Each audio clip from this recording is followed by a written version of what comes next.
major win for President Donald Trump after a New York appeals court says they will throw out his massive civil fraud penalty that could have cost him over $500 million. The details just coming in on this. So for more information, let's bring in CBS News White House reporter Aaron Navarro. Aaron, thank you for joining us today. Remind us what this case is about and the details that we're learning from this decision. Yeah, Mugo, good to be with you. We know that back in February of 2024, a Manhattan judge ordered that President Trump and his businesses pay over $364 million over allegedly falsifying business records with interest that grew to be over $500 million. We know that President Trump, nearly a year ago from now, appealed that. The appeals court did not make a decision on their case until today, where they found that panel of judges, they were split on the merits of the lawsuit against President Trump and his businesses, but they dismissed this penalty as being too high. They found that the fine, quote, was excessive. The calculation of it, quote, was far from a reasonable approximation. We know that judges on that panel have previously questioned whether the New York Attorney General overstepped in bringing this case in the first place, though the New York Attorney General still has the option to appeal this, but definitely a big win in court right now for President Trump. Yeah, certainly sounds like it. And Aaron, thank you for joining us once again. We are going to continue our conversation with you, but on a different topic, exactly what we were supposed to talk to you about in the first place. And we want to talk about the United States and European Union because they say they have reached a framework agreement for a trade deal. In a joint statement, both sides write this is the first step in a process that can be further expanded over time to cover additional areas and continue to improve market access. They go on to say they hope the deal will help improve trade investment relationships between the two nations. So, Aaron, let's break down some of the terms listed in the proposal. For starters, we know the EU intends to eliminate tariffs on all U.S. industrial goods. In return, the U.S. will slap most EU products with a 15% tariff, including on cars, pharmaceuticals, semiconductors, and lumber. Aaron, I want to bring you in here because when can we expect this deal to finally become official? White House officials say, quote, in the coming weeks. They mainly wanted to get this joint statement out to show, quote, a unified view on trade. And as you kind of laid it out, this is just the next procedural step. As you remember, President Trump and the EU Commission, President Ursula von der Leyen kind of made that handshake, as you saw on screen, while the president was in Scotland. But now we're getting some of the further details on that. While the European Union has to introduce legislation to lower these tariffs, there will still be a 27.5% tariff on cars from Europe. That will stay until the tariffs on American goods are lowered, and that will reduce to 15%. So no short-term relief for car makers right now in Europe. The top lines, though, are the same. There will still be a 15% tariff on most goods from EU countries. One big development is that that will apply to pharmaceuticals, even as Trump and his administration have signaled they could have a higher pharmaceutical tariff of up to 200%, though they are still working on finalizing those details. So this is just the next step in getting more of the terms and agreements between the U.S. and the European Union. And what other countries is the U.S. still looking to secure a deal with, and where do those negotiations stand at this point? Yeah, the big remaining one is China. That still has to be formalized. In recent weeks, President Trump extended a truce of sorts between the U.S. and China for about 3 months, preventing those sky-high tariffs from both countries of over 100%. That now gives the countries until November 10 to work out any remaining differences, though we haven't heard many big developments since that truce was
And I see I'm muted and I've just been talking.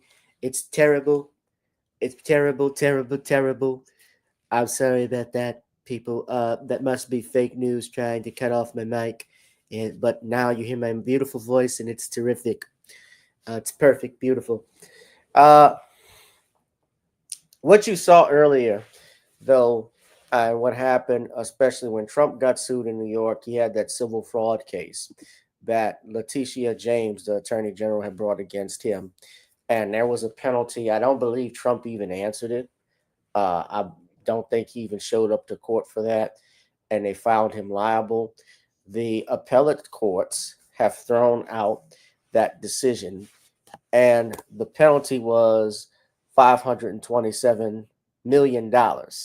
So New York Appeals Court has thrown that out. So we were going to talk about that.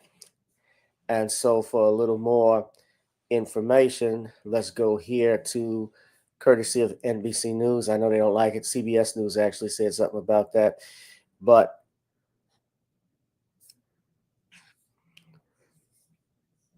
And we're starting with the breaking news we ended last hour with. A New York appeals court has thrown out a massive civil fraud penalty against President Trump, a total that exceeded $500 million. They're calling that penalty excessive. Joining us now, NBC News legal analyst and NBC News legal affairs reporter Gary Grumbach. Danny, break down this ruling for us. Well, it's a lengthy ruling, and all the judges disagreed on their It's analysis, but they agreed on one final. It's 323 pages. Now, guys, I'm dressed up. I'm just coming from a forum meeting. As you know, I'm running for District E local office here, the councilman seat of my area. And I have not had a chance to read I certainly haven't had a chance to read a 300-page ruling, especially given my business schedule and plus working earlier today. But I did see this article.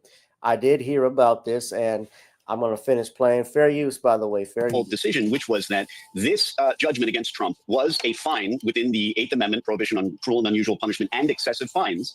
And in addition, it was punitive and it was excessive. That's really the conclusion. They concluded that because this was a punitive measure because there weren't any victims who were compensated. It was just a judgment against the company and against Trump. So the court here concluded, with a lot of disagreement among them, but did conclude that this was an excessive fine within the meaning of the Constitution's 8th Amendment. Danny, when you say that this was a lengthy ruling, we're talking to the tune of more than 300 pages. So we know that folks are going through it still. But Gary, give us a refresher of this case. Viewers are seeing on the screen from the time of the trial. How did we get here? So you'll remember that Donald Trump was accused of kind of plussing up how much money he actually was worth and how much money the things he owned were actually worth. He tripled the size of his penthouse in documents to some of these financial lenders and brokers. You just can't do that. And he was given a $300 million fine that has been plussed to $500 million because of interest. And that was 11 months ago now. And so this is a very significant win for Donald Trump. And it's also for his sons, because there's a pause for his sons as well. So the entire Trump family is impacted by this. But I do want to get to a point that Danny was talking about, how everyone sort of had different opinions when they released this opinion. The appeals court said, one of them said, penalties are supposed to stop people from doing things. They're concerned these individuals will reoffend, and it's getting rid of the penalty. Perhaps not the best idea here. And for viewers, I think it's important for us to remind them there were certain lawsuits that were against the Trump organization. This is one of the suits that falls in that category. And interestingly, Danny, it was brought by the Attorney General of New York, Tish James. And right now, you've sort of got this subplot happening where the Trump Department of Justice now has subpoenaed Tish James for basically the records related to this lawsuit. One of the promises that they made on the campaign trail was, okay, investigate the investigators. This is certainly an example of that. Abby Lowell, Tish James's attorney, said that this is blatant political retribution. But talk about that bookend here that is new now that the administration is Trump's again. There's no question this decision by the appellate division will embolden Trump and maybe the DOJ, but it's not really a true exoneration. What the court concluded, although the judges were somewhat fractured, very fractured, was that the defendants were liable. It's just that the punishment itself was excessive. Now, this may be a distinction without a difference to Trump's supporters, but it is an important point to be made. At least spiritually, Trump probably feels vindicated, because certainly in all of our minds. So what he's basically stating is that Trump, the Eighth Amendment, of course, protects you or protects citizens from cruel and unusual punishment. They're stating that the punishment in this case didn't fit the crime, or even though this wasn't a crime, this was a civil matter, necessarily a civil fraud suit, that him being fined over $527 million was excessive, which I think, in a sense, yeah, it could be, for, even though he probably has the money to afford it, yeah, you could see it could be excessive. But I've always said, fam, that the charge is really against Donald Trump. Everything that they were doing, essentially, they can say whether they had a case or not, it was clearly politically motivated. There's no denying that. I'm not stupid enough to even doubt that there wasn't any political motivation behind what he was doing. Now, you can love him or hate him, but you look at that city, New York. I mean, I remember all the stuff they were throwing at him, the civil fraud case, they had the criminal case in New York with all the charges that he had to answer to last year. What was going on in Atlanta with Fani Willis, with him supposedly trying to influence the outcome of the election. And then we found out stuff about Fani Willis. All of this stuff was politically motivated. They send their minions out.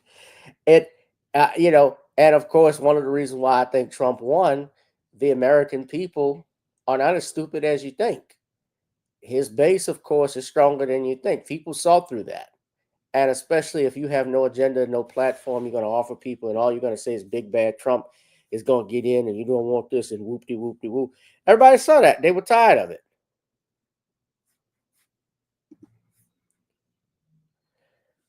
So he ends up winning. I mean, being found liable, but having the actual penalty removed. Right. He was found liable, but the penalty was removed. So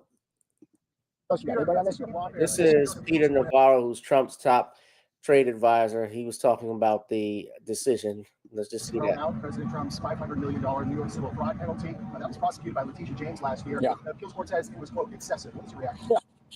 Letitia James is another one that belongs in jail. Look, the Democrats, look, they really overplayed their hand on this because they thought they could take Donald Trump out. They didn't. And in the process, they totally destroyed American people's faith in our Justice Department. And they got him got President Trump a lot of votes because of that. I mean, the book I wrote about it, I went to prison so you won't have to. The whole theme of that thing is that I'm the wake-up call. If they can come for me, they can come for you. So people need to understand that these are bad people. Letitia James, Fani Willis in Georgia, Alvin Bragg in Manhattan.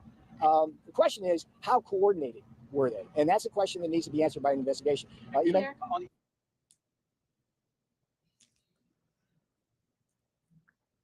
Sorry, I was getting a call. So, yeah. Thank you, Cheryl. My queen, Cheryl Massey, who reached out to me. Thank you for your donation. I appreciate it.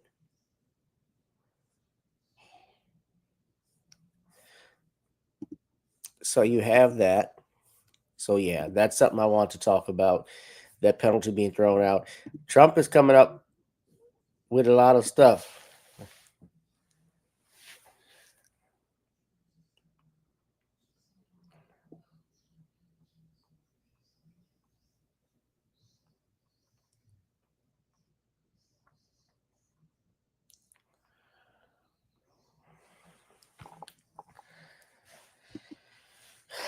Sorry about that. Yeah. I've been getting blown up with messages all day, so excuse me.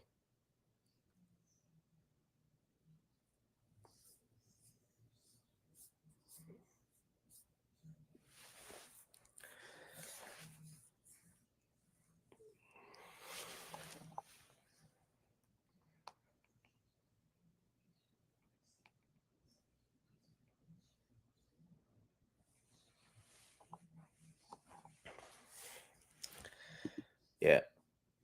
So they're really showing their hand. Cheryl asked me, what do I think of his attempt to erase slavery in the Smithsonian? Well, naturally, I do not support, of course, any type of erasure of anything of American history, because history is there for what? It is there so that we, not because we study names and dates, it's there so we don't repeat the mistakes of the past. That's history. That's why we learn about it and teach our children in schools, is to make sure we learn from the mistakes of those that came before us. And so slavery was one of the biggest atrocities here in America. And obviously, I don't support anything, I don't know too much information about it. Of course, I've seen the articles on stuff like that. I've seen where Trump, and that's part of this DEI thing, they had actually removed, I remember at Arlington Cemetery, Medgar Evers and Jackie Robinson's names, although they got restored later. I certainly didn't like that. But, part of this, especially with the DEI stuff and the reversal, is the fault necessarily of the Democrats to a degree, because certain things, let's be honest, when we talk about DEI, that does not primarily benefit the Black community. DEI, diversity, equity, and inclusion, applies to other groups. Let's just put it that way. And some of these other groups who have just really came into power, I won't name who they are, but you can figure it out, have gotten far more benefits than Black people. And I think even some people who, let's just say, of the opposite gender and who may be a part of the dominant society, they can benefit from DEI stuff. And I believe that the things have been watered down so bad. We don't focus on fixing the most important things that are broken in this country. So I'm not a fan to answer. If I hope that answered your question, Cheryl. I don't like it. I certainly, the Confederate monuments they're trying to bring back. Certainly, I'm not against. Now, what's interesting is they're okay with the Confederate monuments being put back, but you got to take slavery out of the museum. That doesn't make any sense. That none of that what he's doing or none of that what's happening makes absolutely no sense. Of course, when you're a black person or black woman in America, we are not the majority. And they say the majority rules. And when that happens, those decisions are made like that. It's the same thing why we don't like BET. We're tired of the programming on BET. Well, we don't own BET. We don't have any say in it. The award shows that got canceled, it used to mean something 30 years ago when Bob Johnson had it and his wife, but not anymore. Same thing with Soul Train. Soul Train is now under the direction, I think that's under BET now. It was Time Life that I think bought Soul Train when Don Cornelius was still alive, and then they sold it. Same thing with Motown and so forth. We never hold on to something. Def Jam, we can't hold on to that. And we're the prototype for all of the stuff, all of the white acts that you can think of. I was listening, I think, to Corey Holcomb in the 5150 show. They were talking about this. All of the white acts like Christina Aguilera and Pink, they were black for a while. They got some money. Now they all lily white. They got The Voice. They're doing TV shows. They do movies. You're acting with Cher. Christina Aguilera went full. Yeah. I remember I thought she was a black woman. They passed all through that. The only one that stayed real was Tina Marie. She's the only white that had a majority black audience that didn't go mainstream. She didn't change. I give Tina Marie credit because Tina, you can say she actually grew up, I think, Tina Marie is from Oakland, if I'm not mistaken. So she grew up around black people.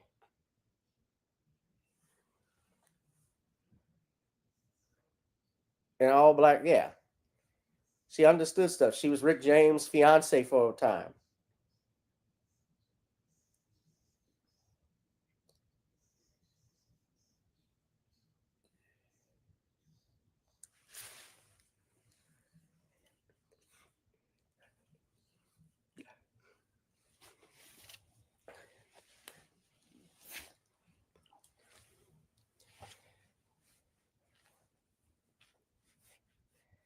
Yeah, we the prototype for all of this stuff coming in. Shout out to my people on X. Where's my X crew? The X-Men.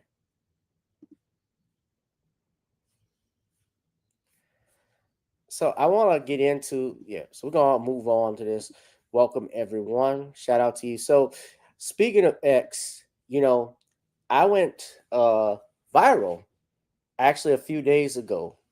I had 14,000 people look at a tweet that I had that was actually featured on O'Shea Duke Jackson's show, who was back at it again. He actually featured it. And I was surprised. I saw it, but we must be aware of how many people, we are aware of how many people actually watch this program, apparently. So let me just share this link. So let me tell you all what happened, and it ties into our topic. I saw a video. I won't play because it does show violence, but I will put the article up in the chat. You can read about it, and I'm going to share the article. Essentially, there's a video that went viral. I looked at it where a man in a wheelchair, whose name is Powell. His name is Harold James Powell, who is a musician. He's also a black veteran. He's a Navy vet who was out in Seattle. This was in Seattle. And on July 31st, according to reports, had an altercation with this white man named Gregory William Timms. Yeah, literally, he's got a three-person name, Gregory William Timms, a man with three first names. And Mr. Powell is disabled. He's a musician. He does this obviously to get money. I didn't know it at this time. I didn't know it at the time as I was doing my X tweet, because all you see in the video, of course, it starts and the guy, white boy, is asking for his ID. He's not a cop, to my knowledge, from what I gathered. And typically when you have these types of stories that run, especially when there's a video of a shooting or anything, you don't know all the facts of things. So I didn't know all of the facts of it. But essentially what I wrote was, if the man in the wheelchair pulled a gun first and aimed it at the white man, now that is self-defense. I couldn't see the black man drawing a weapon. It looked like he's holding something in his right hand when the camera zoomed in. And indeed, according to this, he was holding a weapon, it looked like. However, it turns out, and he was holding a knife in the left hand, but it turns out that the pistol he had was airsoft, and the knife in his hand he was holding a knife. Now, let me say this. Depending on what state you are, I'm not licensed to practice. Seattle is in Washington, so I'm not familiar with stand your ground laws, if there are any in Washington. I don't believe there are, because that's on the West Coast, and I know the West Coast is typically, let's just say, they're not gun friendly. And stand your ground in some states does not apply. There's no thing as it, even with the castle doctrine in some states. If a person breaks into your home, I believe this is the case in New York and in California, you have to first give that person a chance to retreat, or you have to retreat rather, before you can even fire a gun at them. And so this veteran ends up, he was shot by this white man after he's pulling the gun out to show him his ID. But apparently what has happened, and what I've learned in the last over the past week, and I reclarified my tweet and just basically stated to Mr. Powell, I hope he gets justice.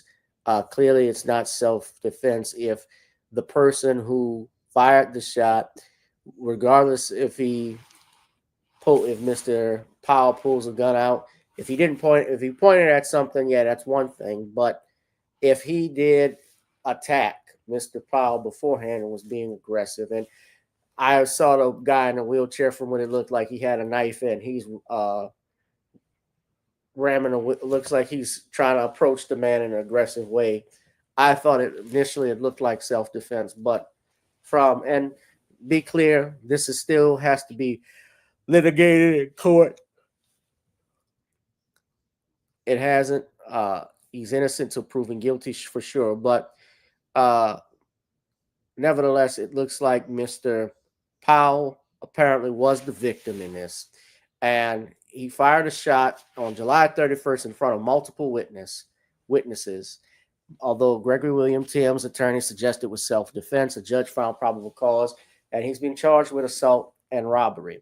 The 32-year-old remained in King County Jail on basically $750,000 bond, the station reported in a follow-up story on August 12th about video being released by prosecutors showing the confrontation.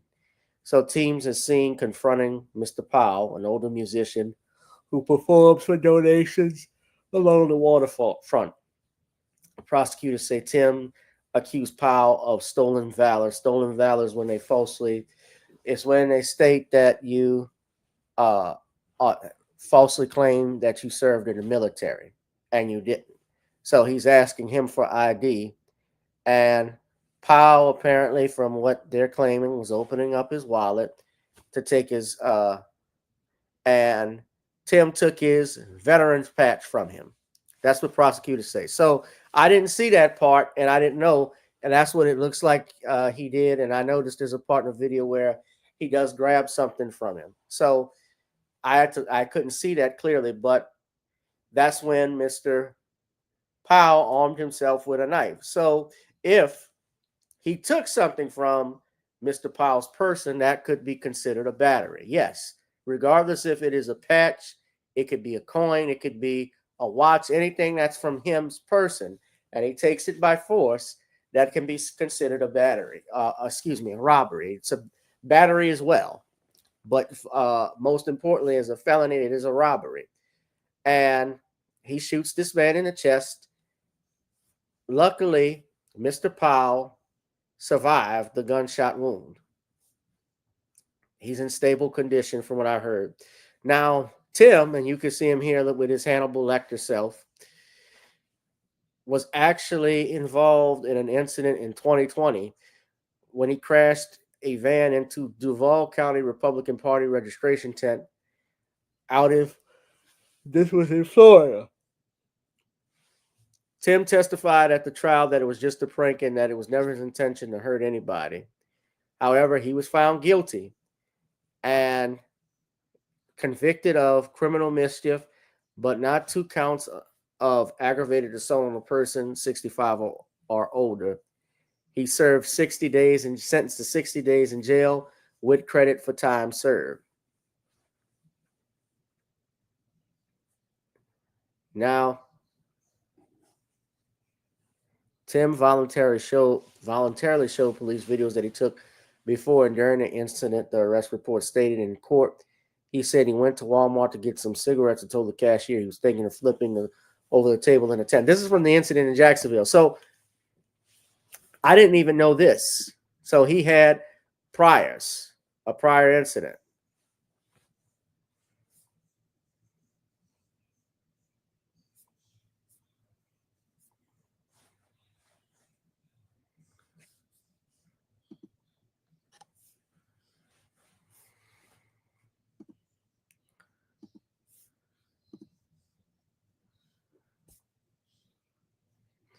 Mr. Powell, I salute you, sir. I wish you've gotten a cut on the guy at least once when he came up to you.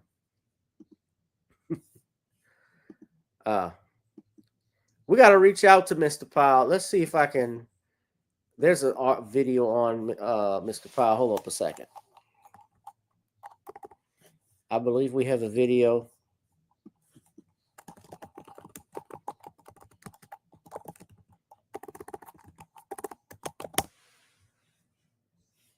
Hold up. Let me go ahead and play. Let's play this video.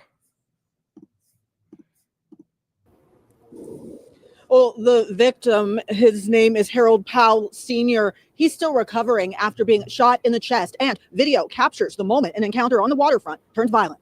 Harold Powell Sr. proudly wears his military hat and displays this on his wall. Well, it means everything to me. That's who I am. I was in the United States Navy submarine service for 14 years, and I transferred out. Powell performs regularly along Seattle's busy waterfront, positioning himself next to a sign that highlights his military service as he entertains tourists. I played different tamarines with different songs. But an encounter on July 31st quickly turned violent. Powell describes the events that led to this moment. I was getting ready to leave, and gentleman walked up to me and says, how long you gonna be here? I said, turned violent. Powell describes the events that led to this moment. I was getting ready to leave, and gentleman walked up to me and says, how long you gonna be here? With these videos, sometimes you don't know what's going on, if there's more to the story.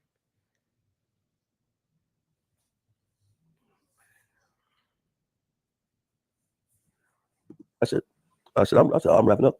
I said, why? He says, because you're a fake veteran. I said, oh, no, I'm a veteran, man. Powell says he reached into his bag to retrieve proof. I says, no, I got ID. He grabbed my belongings. Police say Gregory Tim ripped off a military patch. So he took my stuff away. And when people was like, hey, you okay? So he was trying to take my stuff. So I had a knife. So I took my knife out. Witnesses say Tim did not back down, and Powell took out what was later identified as a holstered airsoft gun. Tim then pulled a gun from his own backpack and shot Powell in the chest. Yeah, I've been shot point blank with a 45. I'm dead. Police and paramedics rushing in took Tim into custody and Powell to the hospital. Yeah, I said, I can't survive this. You know, that's what I thought. But he did. After more than a week in the hospital, he's home and not focusing on the violence that almost cost him his life. I'm living. Keep on living if you're living. For that, he's thankful. But what a day, you know. I'm just grateful. You know, I'm grateful I'm here.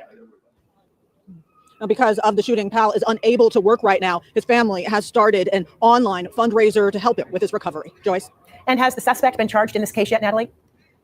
Yes, charged with assault. And prosecutors say Gregory Tim cannot say it was self-defense because police believe he's the one that started this confrontation. His next court date is set for Monday. Joyce. Reporting live for us, Natalie, thank you. I'm wondering why it's not attempted murder.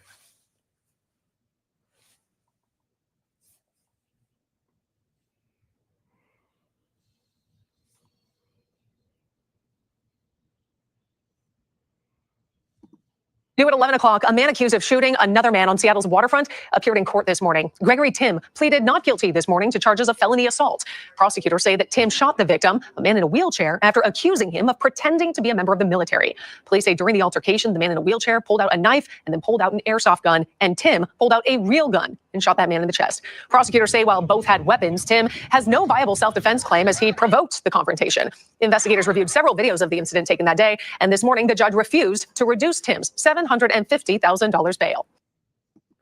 Yeah, that wasn't gonna happen. That's on video. At any rate, y'all, tell me what y'all think.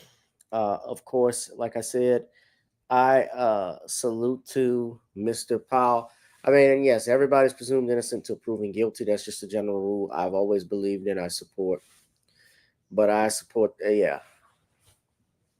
this Navy veteran, against this unhinged white boy. That's exactly what it was. Well, look, before we get out of here, there's a couple of things that's going on, family. I saw Lil Nas X got arrested for something was going viral. Lil Nas X got arrested. Someone told me on video he was acting erratically. Yeah, well, I mean, they had him twerking in front of the devil. So it says here he's been hospitalized in LA for an overdose. That's the report.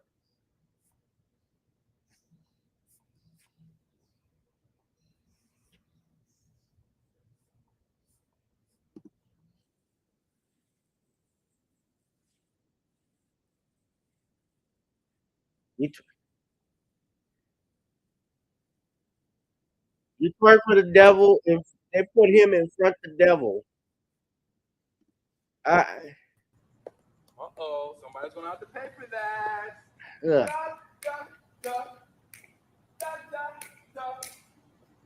Hey, for everybody coming to the party.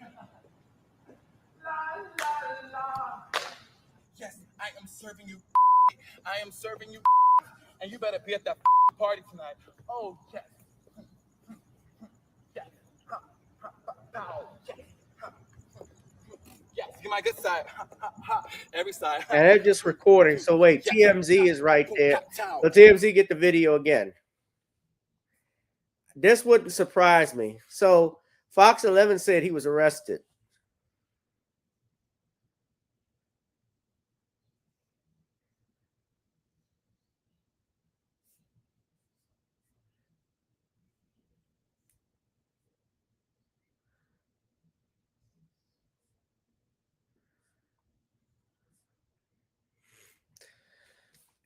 I'm on Dwan B's channel. Yeah. Shout out to Dwan B. Can we just say, and look, I hope Lil Nas X gets the help, but Lil Nas X was a plant. You know, Cat Williams talked about plants. I think Lil Nas X was a plant. He had that one big hit that everybody liked, and I remember because I was defending him. The people at the Country Music Awards and AMAs, they didn't like the song, the Old Town Road song he did with, was that Billy Ray Cyrus he teamed with? Old Town Road. That was a hit. They didn't think it was country music. He got criticized for that. That was his breakout song. And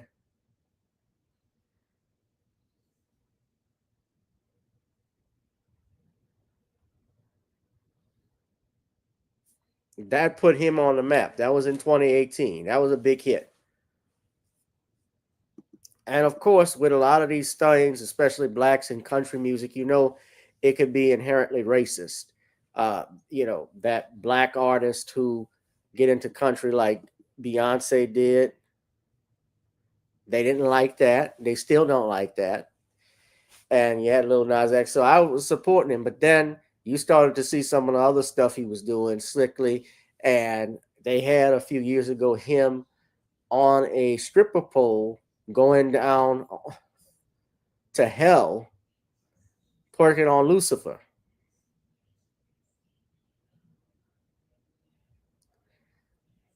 You can't tell me that wasn't scripted. I'll say it. That clearly was scripted. That,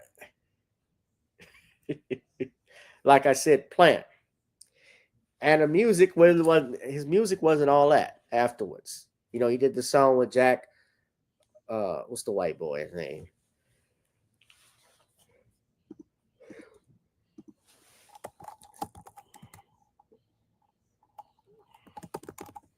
Jack Harlow.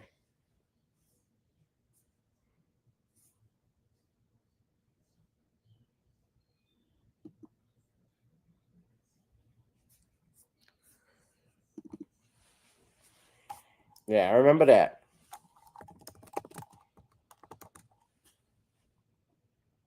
And the song was called Industry Baby.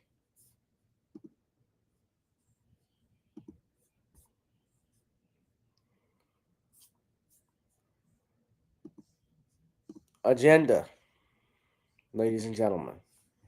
That's the name of the song, Industry Baby. That's the one he did with Jack Harlow. Now,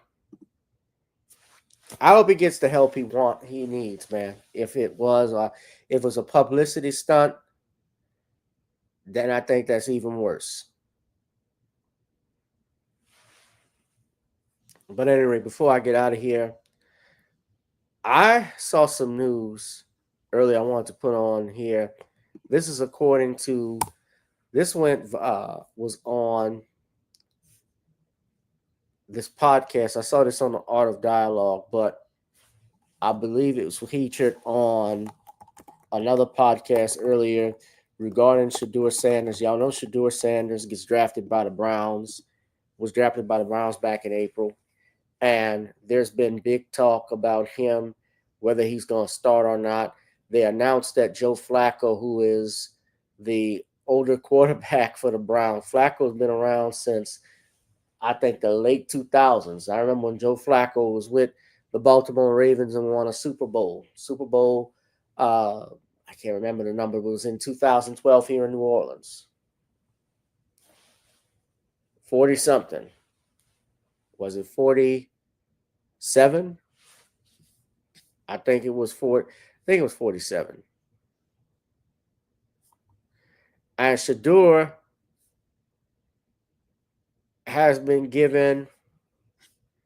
is now been demoted to, I think, the third string. But there is some new information that has come out. Although we already saw this.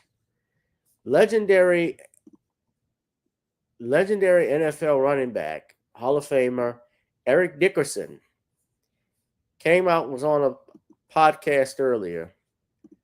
And he made this bold claim, which I don't think he would have done. I don't think he would have just done he wouldn't have said this if he didn't have the information. Because, you know, Eric Dickerson has also worked as of late, since he's retired from football, as an analyst. So y'all listen to what I heard from someone that's in the NFL, that the NFL told other, don't draft him. Do not draft him. We're gonna make an example out of him. And this came from a very good source. And he said that, I won't say who, somebody called the Cleveland Browns and said, don't do that. Draft him. Yep, draft him. Don't do that. Because they weren't going to draft him either. They weren't going to draft him. And I'll tell you this much here, what I heard from someone that's in the NFL, that the NFL told other, don't draft him. Do not draft him. We're gonna make an example out of him. And this came from a very good source. And he said that, I won't say who, somebody called the Cleveland Browns and said, don't do that. Draft him. Yep, draft him. Don't do that. Because they weren't going to draft him either. They weren't going to draft him. And I'll tell you this much here, what I heard from someone that's in the NFL. And the Cleveland Browns that the NFL told other, don't draft him. Do not draft him. We're gonna make an example out of him. And this came from a very good source. And he said that, I won't say who, somebody called the Cleveland Browns and said, don't do that. Draft him. Yep, draft him. Don't do that. Because they weren't going to draft him either. They weren't going to draft him. And I'll tell you this much here, what I heard from someone that's in the NFL, that the NFL what I'm reading, especially, the NFL, the Browns owner, Jimmy Haslam, he even stated that he didn't want to draft Shedeur. He said it wasn't happening. If told on Friday night of the draft, implying he was against the selection. However, he said it was his general manager's call, Andrew Berry. It was his call.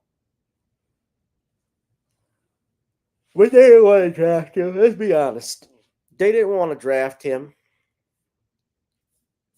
They did not want to draft him. And it makes sense now why his stock was falling, because he was picked.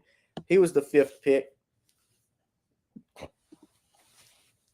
They didn't want somebody. They didn't want this black man, the son of Deion Sanders, to get drafted in the first round, because it's like, we're going to show Deion. Deion's going to eat these words. They don't like black men who are confident.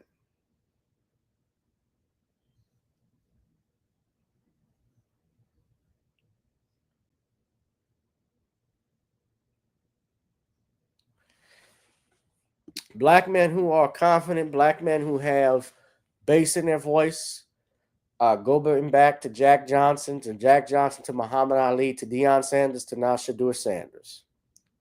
You confident, you cocky, you uppity is what they think. They want to humble you.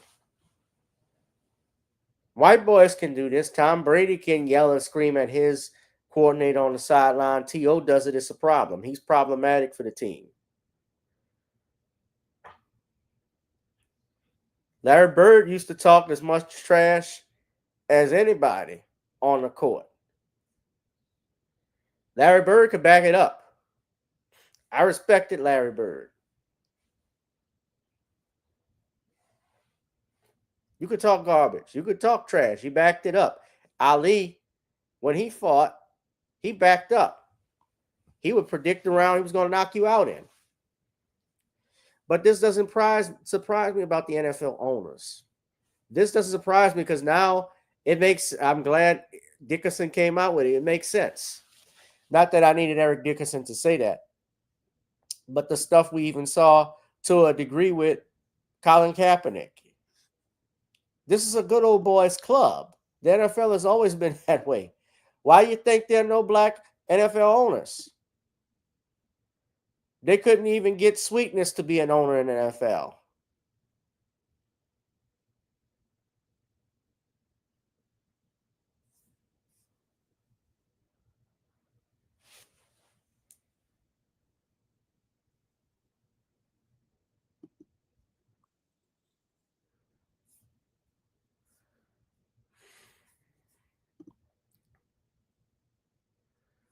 They try and humble you.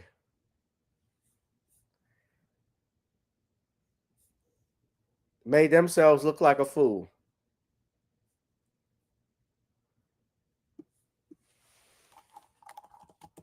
Anyway, y'all, I'm going to get up out of here, but let me show y'all this video. I got to end this on a funny note. A Rhode Island assistant attorney general was arrested. I probably shouldn't laugh, but I thought this was when she went full Karen. I want y'all to look at this. This is Random Topics, y'all. So this is a short clip of it. Hold up. Buddy, you're going to regret this. Yeah. You're going to regret it. How many? Newport police released body cam footage of Special Assistant Attorney General Devin Hogan Flanagan being arrested in Rhode Island. The officers responded to a call from a Newport restaurant to investigate a, quote, unwanted party. Flanagan and her friend Veronica Hannon were met by the police in front of the restaurant. Hey, you guys just want to know, do you want them trespass? Anything we can do. Yeah. Trespass, yeah. I just need trespass, got to know. Please. CNN reached out to the restaurant, but did not reach anyone who would comment. I know that your protocol is... So you're trespassing, so we got to leave now. Unless you want to be in there. We're not trespassing. You haven't notified us that we're trespassing. Number one. What did I just say to you? Number one. Number I don't want to arrest you guys. You're not going to arrest us. Number two so let's is leave. that We got to go. We got to go. Protocol is to make this we ask you to turn the body camera off. And look, okay. trespass. I understand. You got, in order to be trespassed, you have to be told by a manager or owner, someone with authority, you can't be on the property. Now, it looks like they're outside. Obviously, they're outside, but they're probably still standing on the premises. of the restaurant, it seems. Saying you don't want to deal with it, but the let's go. protocol is, and your protocol can is you if I relax? ask you to turn off the body cam, you have to turn it off, and turn that's the your body- protocol. She's a lawyer, so she knows. Well, that's lawyer stuff, so that's not true. So we got to go. No, it is. That's the law. According to the Newport Police Department, officers are only required to turn off cameras if requested by a victim or witness, not suspects. You're just being detained. You're just being detained. I'm an AG. I'm an AG. I'm an AG.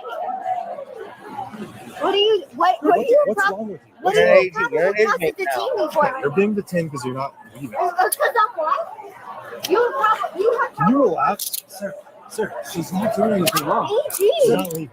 I'm an AG. She's an AG. Buddy, you're not. She's not I'm being an arrested. Let's go. A spokesperson for the Attorney General's office told CNN that they are reviewing the incident and are unable to further comment on the matter as it relates to, quote, personnel issues. Rhode Island's Attorney General Peter Nerona told WPRO Radio his thoughts on the incident. She's embarrassed herself, humiliated herself, treated the Newport Police Department horribly.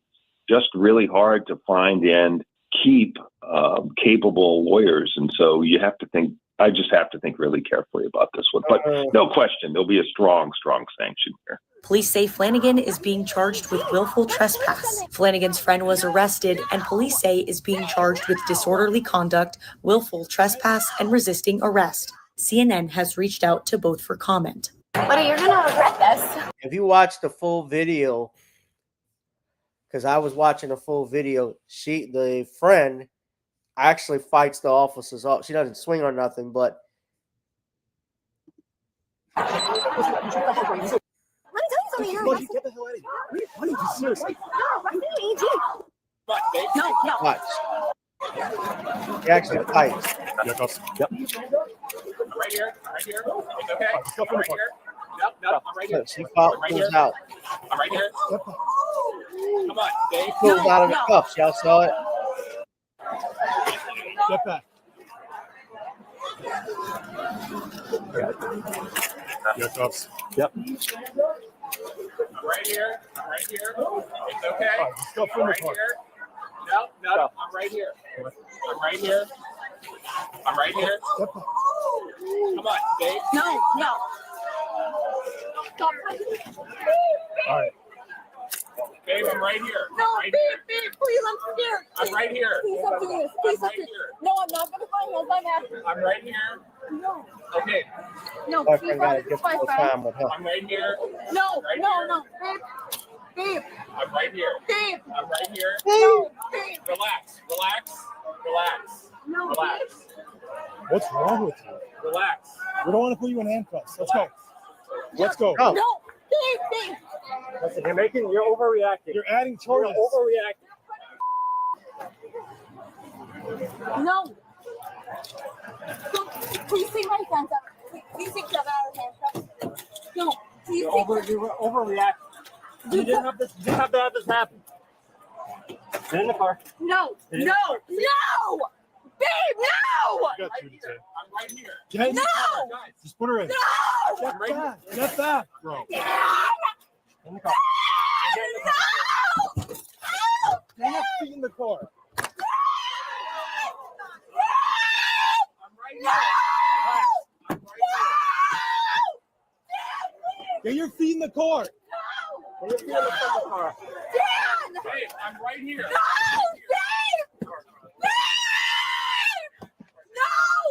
Get your feet in the car. Who the fuck are? Get Don't your touch feet me. in the car. You're a grown adult. You're acting like a kid. Dan! Babe, I'm right here. No! Now that's resisting. So her the attorney general, he said it's going to be a strong sanction. She might not have a job on Monday.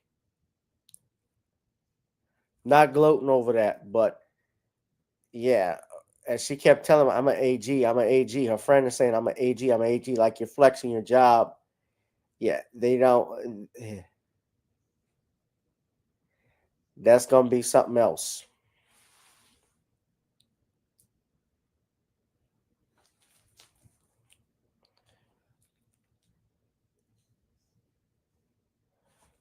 All right, fam.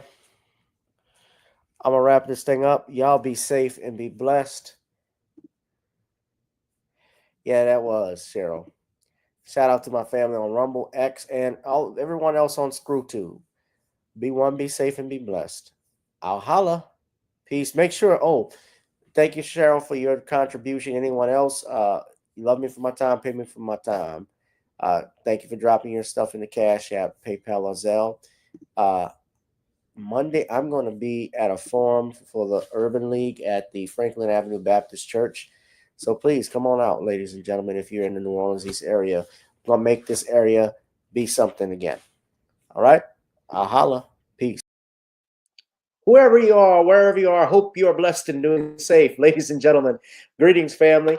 Of course, I'm tuning in. You see me without the glasses off today. But if you're looking for some opportunities, particular advertisement opportunities, then look no further at the link at the bottom to my email address. You can hit me up for advertisement opportunities. We are supporting and promoting your businesses here on this channel.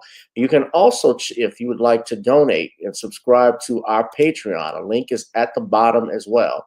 So you have multiple ways in which you can advertise with the platform by emailing me when we go on through our live stream. You also have access to premium content, those that want to see premium content that you will not find here on YouTube or Facebook or Twitter, as I am suspended probably by now. You guys can check out the Patreon at link at the bottom. But advertisement opportunities, definitely email me, gavin.grich1@gmail.com for rates. And for the Patreon, it is the same as the YouTube channel. It is channel GBoot2786. All right, I'll holla. Peace.